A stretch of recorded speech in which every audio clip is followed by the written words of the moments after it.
네, 오늘 하나님께서 우리에게 주시는 말씀은 사무엘상 15장 22절, 23절에 나와 있는 말씀입니다.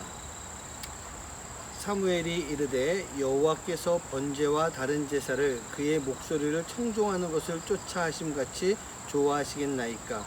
순종이 제사보다 낫고 듣는 것이 수양의 기름보다 나으니 이는 거역하는 것은 점치는 죄와 같고 완고한 것은 사신 우상에게 절하는 죄와 같음이라. 왕이 여호와의 말씀을 버렸으므로 여호와께서도 왕을 버려 왕이 되지 못하게 하셨나이다 하니. 네, 오늘 말씀에서 보면은 하나님이 이 사울을 버리셨다라고 하는 것, 즉 하나님께 버림받은 사울에 대한 말씀이 나오고 있습니다. 여러분, 제가 예전에 그런 말씀 많이 드렸습니다. 기억나실 텐데, 우리가 하나님으로부터 버림받지 말아야 됩니다 라는 그런 말씀을 제가 자주 드렸었습니다. 우리가 최후의 심판 자리에 섰을 때 우리가 끝까지 회개하지 않고 있으면 우리는 하나님으로부터 버림을 받게 됩니다. 그와 동시에 사단으로부터도 버림받게 됩니다. 야, 그동안 잘 썼다, 애썼다, 수고했다, 나랑 같이 노느라고 애 많이 썼어, 나 갈게. 그리고 사단이 우리를 버리는 것입니다. 그게 무엇입니까? 우리가 바로 사망에 이르는 거예요. 지옥에 떨어지는 모습을 말하는 것입니다.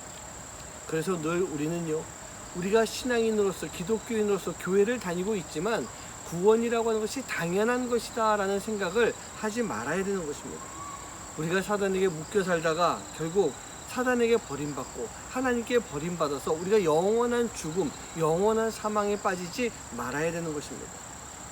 근데 사울이 바로 그런 모습이었던 거예요. 그럼 왜 하나님께서 사울을 버리셨을까? 하나님께서 생각하시는 그 큰 죄라고 하는 것이 무엇이었을까? 여러분, 큰 죄가 무엇입니까? 살인이요? 폭행이요? 사기치는 것? 폐륜? 우리가 생각하고 있는 큰 죄가 많이 있지만 하나님 입장에서 보신 사울의 죄가 무엇이었는지 우리가 먼저 살펴봐야 될 것 같아요. 첫 번째는요, 바로 교만의 죄인 것입니다. 사울은 하나님의 은혜로 왕이 됐습니다. 하나님의 은혜 가운데 많은 전쟁 가운데서 승리하며 땅을 넓혀가는 그런 일들을 했었습니다. 사울이 가지고 있는 모든 부귀 영화가 바로 하나님으로부터 왔던 것입니다. 그런데 하나님은 이렇게 되었을 때 사람이 하나님을 잊을까 걱정하셨던 분이십니다.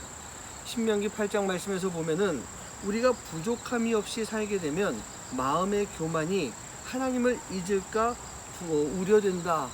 모세를 통해서 하나님은 그렇게 말씀해 주셨던 것입니다. 그런데 오늘 말씀 위에 17절 말씀에서 보고 있으면 왕이 스스로 작게 여길 때 이스라엘의 머리가 되지 않았습니까? 사무엘이 사울에게 그렇게 지금 지적하고 있는 거예요. 하나님의 말씀에 청종을 했을 때 영화를 누렸던 거예요. 그런데 지금 사울의 모습은요, 그 겸손한 모습, 낮아지는 모습이 아니라 하나님보다 앞서가 있고 하나님의 말씀에 귀를 기울이지 않고 있는 그 모습을 보여주고 있습니다. 이게 바로 교만이었던 거예요. 그리고 또 한 가지, 이 교만한 마음이 있다 보니 결국 하나님 말씀 가운데 불순종한 모습을 보여주고 있습니다. 교만한 삶은요, 하나님을 볼 수가 없습니다. 하나님의 음성을 들을 수가 없습니다. 내 앞에 늘 하나님이 계셔야 되는데 하나님이 내 뒤에 계시도록 만들기 때문에 하나님의 말씀을 들을 수가 없는 거예요. 그럼 결국 어떻게 될까요?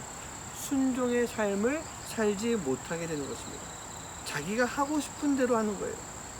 그리고 하나님이 보내신 주의 종의 목소리, 즉 사무엘의 음성 충고를 듣지 않게 되는 것입니다. 즉 이 모습이 어떤 모습일까요?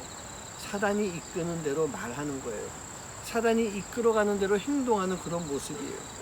그리고 그런 자기의 잘못된 모습을 좋은 말로 커버하고 있고 포장하는 그 모습을 보여주는 것입니다. 이게 바로 사단이 하는 일인 것입니다.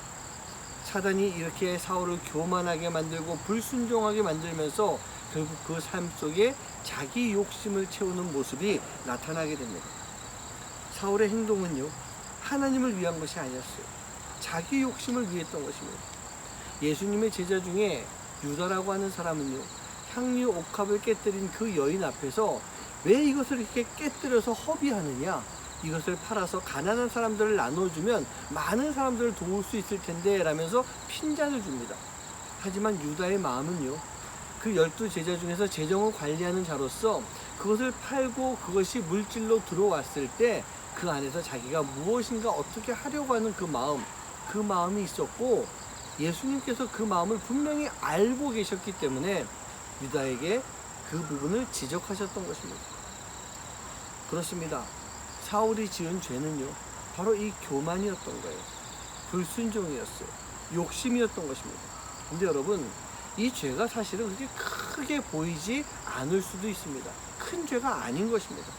하지만 그 안에 있는 교만과 불순종과 욕심이 죄를 낳고 장성에서 사망에 이르는 하나님의 뜻을 따르지 않는 큰 죄로 점점 커져가는 것이 문제인 것입니다. 사랑하는 성도님들, 이 죄의 결말은 사망인 것입니다.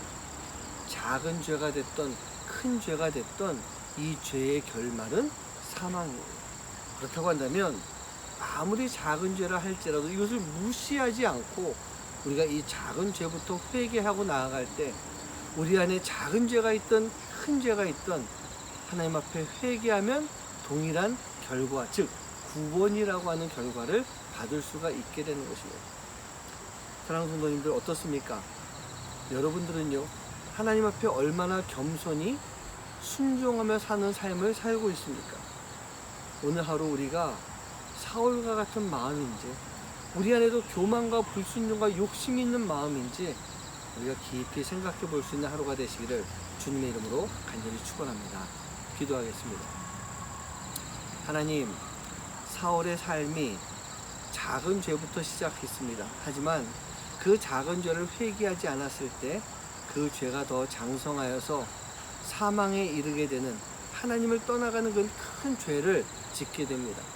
오늘 하루를 시작하면서 우리가 우리 안에 있는 죄를 생각하게 해주시고 그 작은 죄에 대해서 겸손한 마음으로 무릎 꿇고 회개하고 내 안에 있는 욕심들을 버리고 살아가는 삶이 되도록 인도하여 주시옵소서. 이 모든 말씀 예수님의 이름으로 간절히 기도하옵나이다.